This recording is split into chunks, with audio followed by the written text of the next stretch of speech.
হতেই পারে আপনি রোজ দিন সাবান মেখে স্নান করেন, ফেস ওয়াশ ব্যবহার করেন, কিন্তু তারপরেও আপনার স্কিন প্রচণ্ড ডাল দেখায়, কালো দেখায়।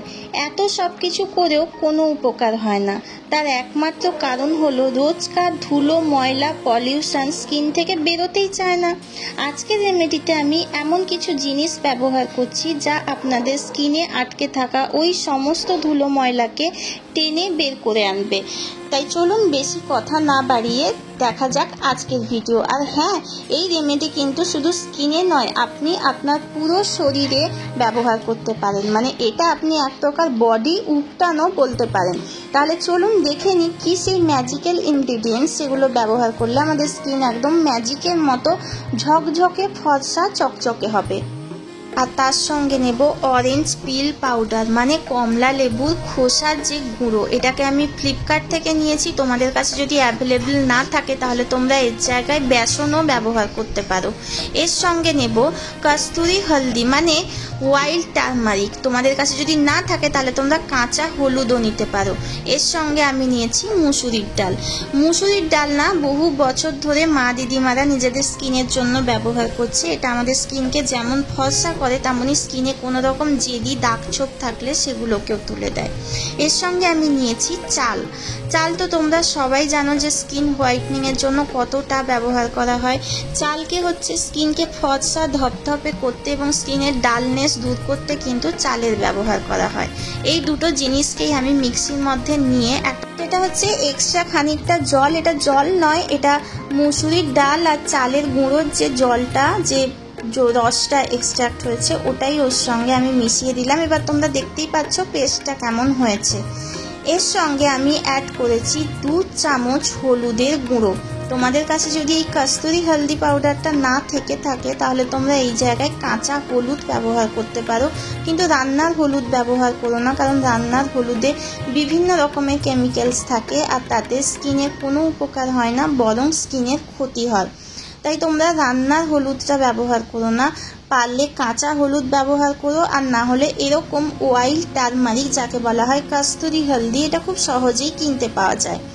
এর সঙ্গে আমি এবার অ্যাড করছি অরেঞ্জ পিল পাউডার, মানে কমলা লেবুর খোসার গুঁড়ো। হ্যাঁ জানি অনেকের কাছেই এটা অ্যাভেলেবেল নয়, তাই সেক্ষেত্রে তোমরা এখানে এই জায়গায় বেসন ব্যবহার করতে পারো। আর যদি বেসন না থাকে তাহলে কমলা লেবুর খোসাকে বেটে নিয়েও কিন্তু তোমরা সেই বাটার যে পেস্টটা, সেটা 2 চামচ এখানে অ্যাড করতে পারো। কমলা লেবুর খোসা কিন্তু আমাদের স্কিনকে ব্লিচ করবে, স্কিনকে ব্লিচ করে আমাদের স্কিনকে ন্যাচারাল একটা ব্লিচিং এফেক্ট দেবে। স্কিনে কোনো রকম কালো দাগ, সান ট্যান, ড্যামেজ যা কিছু থাকবে এই সব কিছুকেই কিন্তু স্কিন থেকে একদম তুলে বের করে দেবে। এর সঙ্গে নেক্সট ইনগ্রিডিয়েন্ট আমি যেটা অ্যাড করেছি সেটা হচ্ছে 2 চামচ দই। বিলিভ মি গাইস, দই আমাদের স্কিনের জন্য প্রচণ্ড উপকারী, আমাদের স্কিনকে প্রচণ্ড ফর্সা করে, স্কিনের সমস্ত রকম সান ট্যান তুলে দেয়। রোজকার রোদে বেরোনোর জন্য স্কিনের ওপর একটা দাগ পড়ে যায়, সেই দাগ ছোপ কিন্তু তুলে দেবে এই বডি উপটান। এই বডি উপটান তোমরা প্রত্যেক দিন স্নান করতে যাওয়ার আগে স্কিনে খুব ভালোভাবে ম্যাসাজ করবে।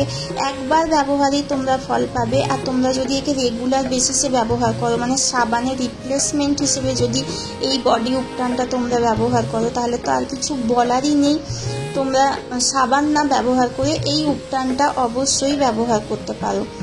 এরপরে আমি একটা বাটির মধ্যে পুরো পেস্টটাকে ট্রান্সফার করে নেব, কারণ বাটির মধ্যে রাখলে এটাকে স্টোর করা, এটা একটা কৌটো, এটাকে স্টোর করতে অনেক সুবিধে হবে। কারণ আমি বললাম যে আমি সাবানের পরিবর্তে কিন্তু এটাকেই ব্যবহার করি, তো এটাকে আমি ফ্রিজে স্টোর করে রাখি আর প্রত্যেক দিন স্নান করতে যাওয়ার আগে এটাকে ব্যবহার করি।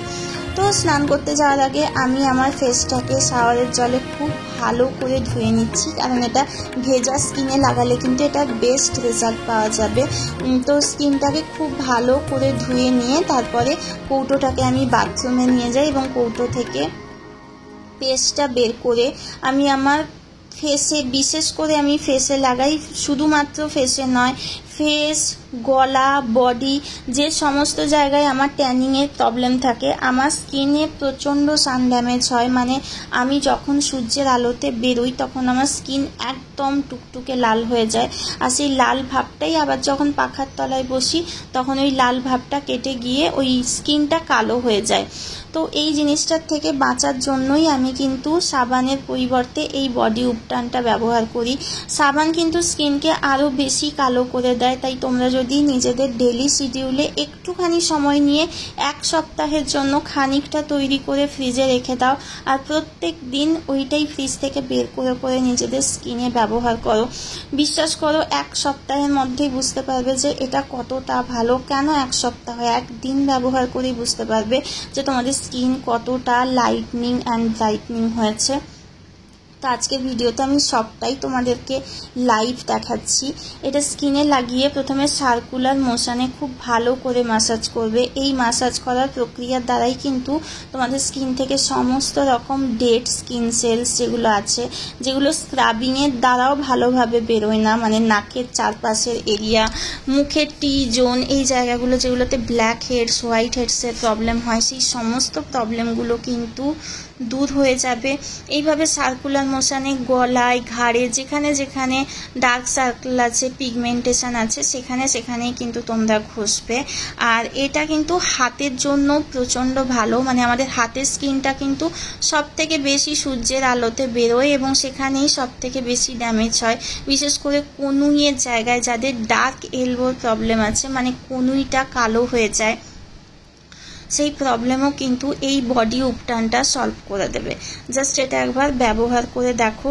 তো এটাকে আমি খুব ভালো করে আমার হাতে লাগিয়ে স্ক্রাব করি, কারণ এর মধ্যে ছোট ছোট চালের দানা আছে, ছোট ছোট ডালের দানা আছে, সেই দানাগুলো খুব জেন্টলি স্কিনকে এক্সফোলিয়েট করছে। স্কিনে একেবারেই কোনোভাবে ফেস প্যাকটাকে 5 থেকে 6 মিনিট আমার স্কিনে রাখার পরে আমি ধুয়ে ফেলেছি এবং তোমরা দেখতে পাচ্ছ যে এটা আমার একদম নো মেকআপ লুক। আমি বাথরুমের মধ্যেই আছি, জাস্ট স্নান করে জামাটা চেঞ্জ করছি। তোমরা আমার স্কিনের গ্লোটা বুঝতে পারছো। এবার আমি আমার ফেভারিট ময়েশ্চারাইজার, যেটা আমি আমার আগের ভিডিওতেও বলেছি যে সিটাফিল ময়েশ্চারাইজার, সেটা আমি আমার স্কিনে ব্যবহার করছি।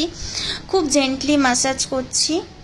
তোমরা চাইলে তোমাদের পছন্দের যে কোনো ময়েশ্চারাইজিং ক্রিম এইভাবে এই মাস্কটা দিয়ে মুখ ধুয়ে ফেলার পরে ভালোভাবে মেখে নেবে এবং গায়ে শীত, গ্রীষ্ম, বর্ষা সারা বছর বডি লোশন বা বডি অয়েল বা নর্মালি নারকেল তেল ব্যবহার করা কনসিডার করবে, আর তারপর দেখতে পাবে স্কিনের গ্লো। সাবানে কখনোই স্কিনে গ্লো আসে না, বরং বেশি দিন ব্যবহারের ফলে কিন্তু স্কিনে ডার্কনিং এফেক্ট একটা চলে আসে। তাই তোমরা সবসময় চেষ্টা করো যে DIY ঘরোয়া জিনিস দিয়ে স্কিন কেয়ার করার। তোমরা আমার হাতের গ্লো দেখতে পাচ্ছ এবং আগের ভিডিওতেও দেখেছো নিশ্চয়ই। তো আর কিছুই বলার নেই। আজকের ভিডিওটা এই পর্যন্ত, এখানেই শেষ করছি। ভিডিও ভালো লাগলে অবশ্যই লাইক, শেয়ার আর সাবস্ক্রাইব করে দিও, আর পাশে থাকা বেল আইকনটা বাজিয়ে দিও, যাতে করে আমার আপকামিং সমস্ত ভিডিওর নোটিফিকেশান তোমরা একদম সময় পেয়ে যাও। ভিডিও কেমন লাগলো অবশ্যই কমেন্ট সেকশনে জানিও। তোমাদের কমেন্ট কিন্তু আমার কাছে প্রচণ্ড